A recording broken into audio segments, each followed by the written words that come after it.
remember I woke up early that morning and she was sitting on the couch across from me. And I remember her just kind of staring into space, and I asked if she was okay. And she said that no matter what, I love you. And I was like, I love you too, are you okay? And she's like, yeah, I'm fine, you can go back to sleep. And so I just kind of rolled over and went back to sleep. And then the next thing I woke up to a lot of screaming and a lot of chaos. What did you think after you sort of became aware of what had happened? I saw that my mom had a knife in her hand, and there was blood on the knife, and my older brother Clifford had happened to be there, and he was wrestling with her, and the whole time he just kept yelling at me and telling me to call 911, and I was like, okay, what do I say? Like, I still wasn't really sure of what had happened, and so he just kept yelling, call 911. And then eventually he told me that he said Mom had stabbed Patrick. And at that moment I was just like, okay, this is a lot bigger than what I never in a million years thought anything like that would ever happen. I took the phone from Will, and he was on the phone with 911.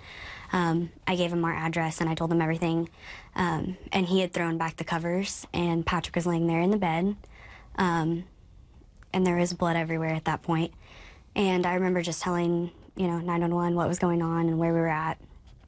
And Will grabbed Patrick by the wrist, both wrists, and slid him across the bed. And I was like, you can't do that. You have to lay him down flat.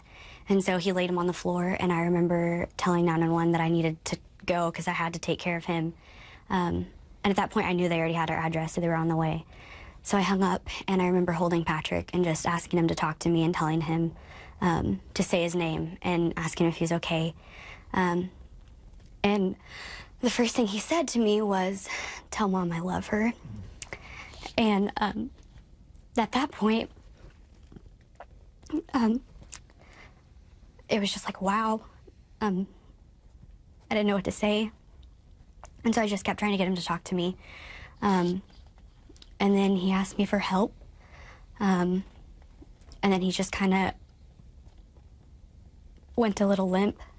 And I walked into the kitchen, and my mom was in the fetal position, and my brother was attempting to hold her hands, and she was trying to stab herself repetitively.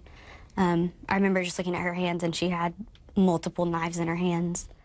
They took us to the police station, and my mom was actually down the hall from us, and we could hear her screaming that they were coming to get her, and that